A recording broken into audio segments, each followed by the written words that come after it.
All right, March 29th, 2022, 3 strikeouts. President Biden, 3 strikeouts, meaning against working class. Okay, President Biden just recently talked about the New World Disorder. I posted the link on my previous 2 videos. You might want to take a listen. It's like a 1-minute clip where he goes into the NWO, the New World Disorder. I call it disorder because if you say all 3 words together, then your channel gets immediately slapped with Wikipedia telling you what the New World Disorder is. Then another video he talked about imminent cyber attack. Okay, now he came out 3 days ago and mentioned about how people should get really worried about food shortages, how you should start really preparing. He didn't go into details. Go out there, get some food, whatever your preference is, get some generators going or something like that, or maybe grow your own food. He did not go into that. It's just, let's just point at the scapegoat, which is the health event, as always, and then of course Russians. It's nobody's fault, no matter what happens. Whoever sits in the White House, no matter what happens, it is always someone else's fault. So scapegoat has to be there nonstop. Otherwise, how would these people ever get reelected? Ever, right? Well, you might say through rigged elections, all that stuff. I don't want to go into that. I really don't know what really happens with all that stuff. You hear from both sides constantly. It's a for sure thing. This person rigged it, and the other people say they rigged it. I just look at it realistically, and I can see that every single president going back decades ago loves to print currency to infinity. Why? Because it makes things look better. Okay? It makes the stock market look better, which means regular people, when they look, they see the Dow Jones up, they think economy's booming, right? I mean, it's all artificially propped up. But you all heard this before. There is nothing new under the sun here. What's really disturbing is a sitting president of the supposedly the strongest country in the world is out here talking about the New World Disorder. He's talking about cyber attacks and food shortages. So what is he preparing people? Again, you're not being prepared the right way. All he's doing is scaring people to just constantly live in fear, but without any solutions. There are no solutions here. Why are these people not? Why is it that throughout this legendary, infamous, whatever you want to call it, pandemic, why didn't bureaucrats come out with health advisors and talk about working out, taking vitamins, living healthier, not eat at McDonald's as much, stuff like this? Why was that not? Why did they close gyms down, parks? Oh, because the germs are spreading, right? So we need to close that down, but don't worry about being healthier. And now it's just going to throw fear about cyber attack and just say, oh, the Russians will do it. Well, what if it wasn't Russians? What if someone else does it? What if our own government does it? Is that a possibility? Are they trying to hide some information, some data on the recent health events? Or for people to not do their own research, maybe they'll shut internet down so you can't find out more details about inflation and stuff like that. Maybe you can't even come across channels like this. Not that this one matters much with this many followers, but there's a lot of similar blogs out there where people have 400, 500,000 followers. What if they start getting completely censored, or you just don't have access to internet unless you type in a certain code and you show proof of how many jabs have you had, and you can access internet? I mean, does this sound really far away from what we've been witnessing already? I don't think so. Now you may say, well, you're scaring me too. You need to slow down. This channel is about doom and gloom. This channel is about pointing out the obvious and actually having solutions, which I will cover in the next few minutes here, what to do here. So yeah, this is strikeout after strikeout. It's a slap in the face. You can kind of compare it to what happened at the Oscars, where Will Smith just slapped Chris Rock, right? Of course, I don't watch Oscars, but everybody knows what happened. Why? Because mainstream media wants us to talk about that right now. And I only mention it because I believe it's those in power, which is the elites, and a lot of those people that were at Oscars, they are the elites, okay? Will Smith is worth, I don't know how much, I don't even want to look it up, I don't care, but I know it's a lot of money. This guy's probably already in his mid-50s, maybe even older, and he's been in movies since I can remember, okay? Chris Rock, same thing. These people are billionaires, I'm pretty sure, okay? They're hanging out with the same people that make laws, okay?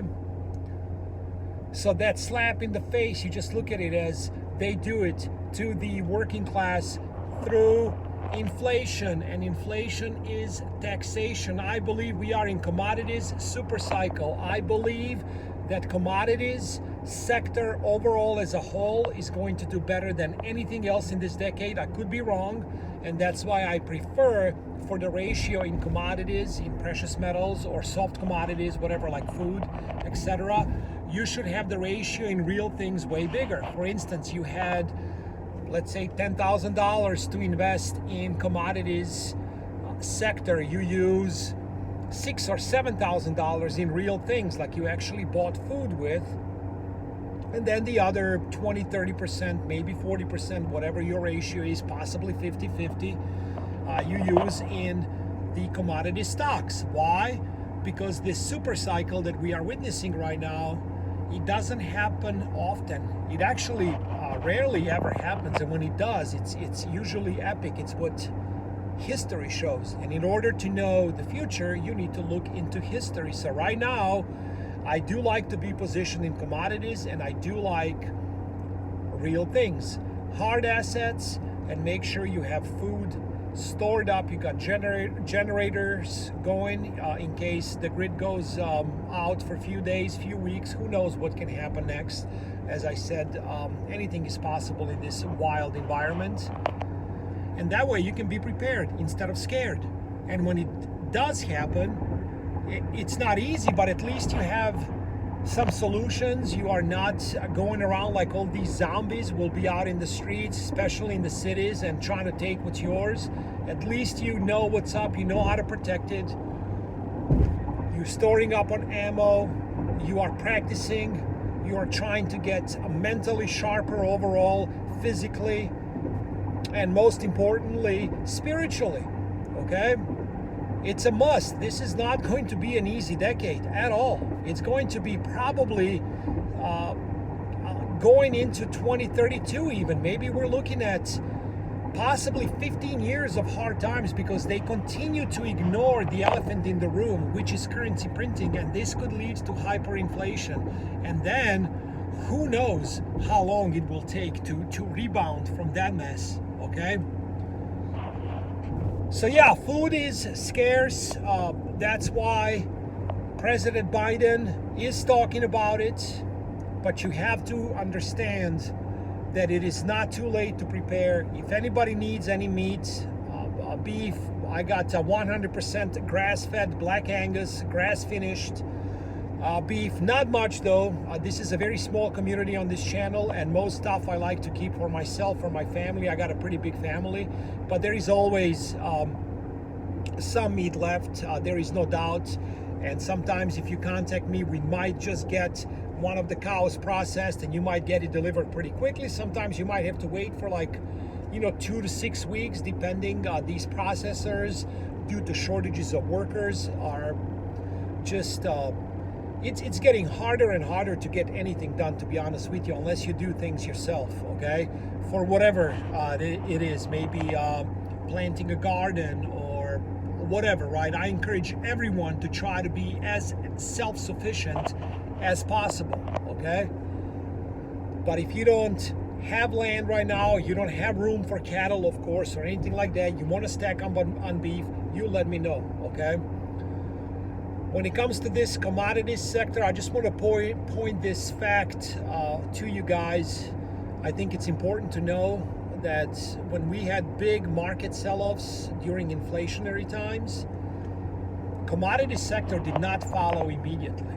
Okay, it took several months before they finally started to sell off. So if you see a huge plunge, let's say in S&P, NASDAQ, the Dow, you might see commodities, you might see your precious metal stocks, uranium, whatever other ones, maybe some royalty companies that have nickel and whatnot, platinum, palladium, whatever your choice is, you might see them actually do really well, like not drop at all, or maybe have a 5% sell-off while everything else bleeds out like 50%.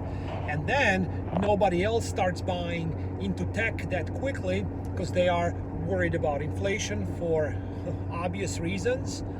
And you have enough time now to kind of like weather the storm, pick up some good dividends if you pick good dividend paying stocks, like talk about Rio Tinto, for instance.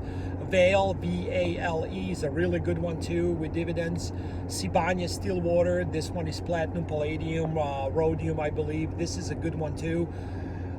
All these companies, I'll put some of these stock tickers down below so you can do your own due diligence. As always, none of this is investing, trading advice. I'm just telling you what I see happening, and I'm pointing out the obvious, what happened during these similar times like this. Not identical, because this time it will be very similar, but a lot worse in so many ways because of the amount of debt. Okay, so you can see these precious metals go to the moon, kind of like what Bitcoin did.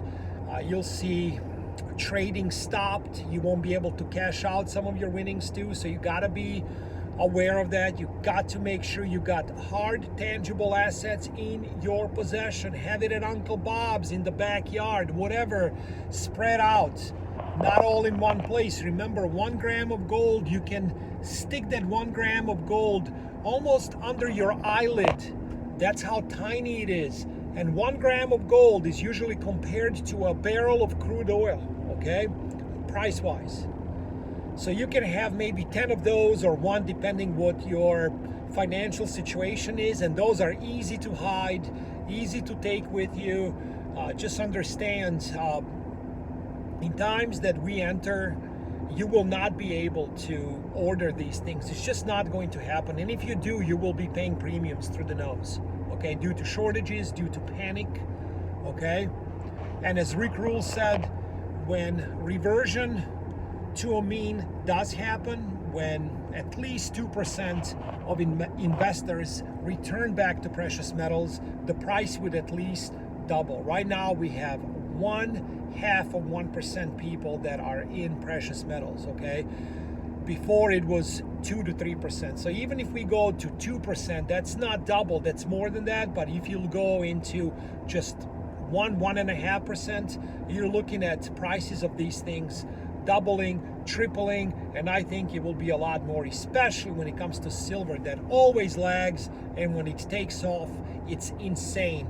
It will be as epic as cryptos. That's what I believe in. I'm not telling you what to do at all. You, again, do your own due diligence, please.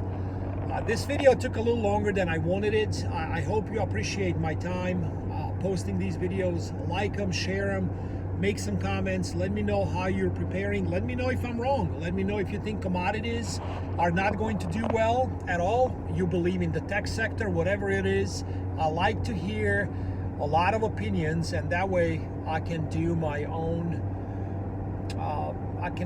have my own approach once you kind of put all cards together and figure it out. It's always good to hear other points of view.